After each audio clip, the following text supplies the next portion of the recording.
नमस्कार मित्रांनो, तुमचं स्वागत आहे शारदा किचन मॅजिकमध्ये. बघू शकता आज आपण बनवणार आहोत रसमलाई.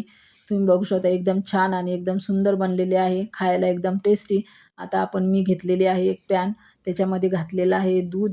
आता आपल्याला तुम्हाला जेवढं करायचं असेल त्याच्या अनुसार तुम्ही दूध घ्या. मी 1 लिटर दूध घेतलेलं आहे. अर्धा-अर्धा लिटरचे 2 पाऊच मी घेतलेले आहे. असे मी 1 लिटर दूध घेतलेलं आहे. आता ते आपल्याला मिडियम आचेवर आपल्याला ते गरम करून घ्यायचे आहे आणि त्याच्यामध्ये आपल्याला पनीर बनवून घ्यायचं आहे त्याचे. आता बघू शकता तुम्ही छान उकळी आलेली आहे. आता आपण याच्यामध्ये कोणी लिंबू यूज करतं, मी लिंबू सत्व यूज करणार आहे याच्यामध्ये. तुम्ही बघू शकता याला छान उकळी आलेली आहे. आता आपण याच्यामध्ये थोडंसं लिंबू सत्व टाकून घेणार आहे. लिंबू सत्व टाकल्यावर थोडा वेळ 5 मिनिटं आपल्याला असं हलवून घ्यायचं आहे, जेणेकरून याचं पनीर तयार होऊन जाईल. तुम्ही बघू शकता आता कमी आचेवर आपल्याला हे हलवून घ्यायचं आहे. आता तुम्ही बघू शकता पनीर तयार व्हायला सुरुवात झालेली आहे. तुम्ही बघू शकता छान ते आपलं दूध फुटलेलं आहे. आता आपण एका याच्यामध्ये गाळणीमध्ये गाळून घेऊया. आता मी याच्यावर थोडा पांढरा कपडा टाकलेला आहे. आता त्याच्यामध्ये हे दूध आपण गाळून घेऊया. आता तुम्ही बघू शकता छान पनीर तयार झालेलं आहे. आता आपण हे पूर्णपणे बांधून घेणार आहोत. आता हे थोडं गरम आहे त्याच्यामुळं थोडा वेळ लागतोय. बघू शकता हे असं बांधून घ्यायचं आहे आपल्याला आणि ते त्याच्यावरती थोडंसं वजन ठेवायचं आहे.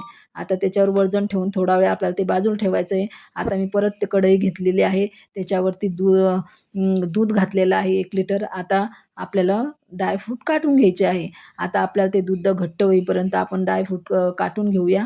आता हे बघा ड्रायफ्रूट आपले काटून झालेले आहे. आता दूध थोडं कमी आचेवर आपल्याला असं मस्तपैकी थोडं घट्ट होऊ द्यायचं आहे. त्याच्यामध्ये साखर, त्याच्यामध्ये इलायची पावडर आणि त्याच्यामध्ये मी थोडेसे केसरसुद्धा घातलेलं आहे, जेणेकरून याला थोडासा कलर येईल. आता त्याच्यामध्ये मी ड्रायफ्रूट घातलेले आहे. आता हे स्लो मीडियम आचेवर आपल्याला थोडा वेळ 5-10 मिनिटं आपल्याला घट्ट होऊ द्यायचं आहे. आता हे बघू शकता मी 2 कप हे घेतलेलं आहे साखर. आता त्याच्यावरती मी 2 कप पाणी घातलेलं आहे. 4 कप पाणी घातलेलं आहे. आता आपल्याला याचा हे करून घ्यायचं आहे पाक. आता तुम्ही बघू शकता आपलं पनीर किती छान जमलेलं आहे. आता आपण रसमलाई बनवून घेऊया. तुम्ही बघू शकता हे पूर्ण याला कम से कम 10 मिनिटं तरी याला पीठ तयार व्हायला लागते, जे भरपूर मेहनत लागते याच्यासाठी. तुम्ही बघू शकता आता याचे छोटे-छोटे असे गोळे करून घ्यायचे आपल्याला आणि याची अशी मस्तपैकी आपल्याला रसमलाई बनवून घ्यायची आहे.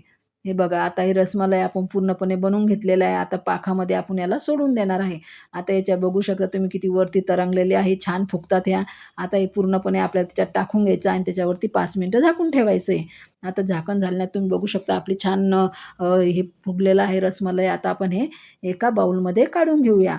आता हे बाउलमध्ये मी काढून घेतलेलं आहे. त्याच्यावरती आपण आता हे टाकून देऊया, दूध टाकून देऊया. बघू शकता तुम्ही छानपैकी आपली रसमलाई तयार झालेली आहे. पाहताच क्षणी तोंडाला पाणी आलं आणि आवडल्यास नक्की लाईक आणि सबस्क्राईब करायला विसरू नका मित्रांनो. बघू शकता छान आपलं फुगलेली आहे रसमलाई. एकदम बढिया लाजवाब झालेली आहे. धन्यवाद.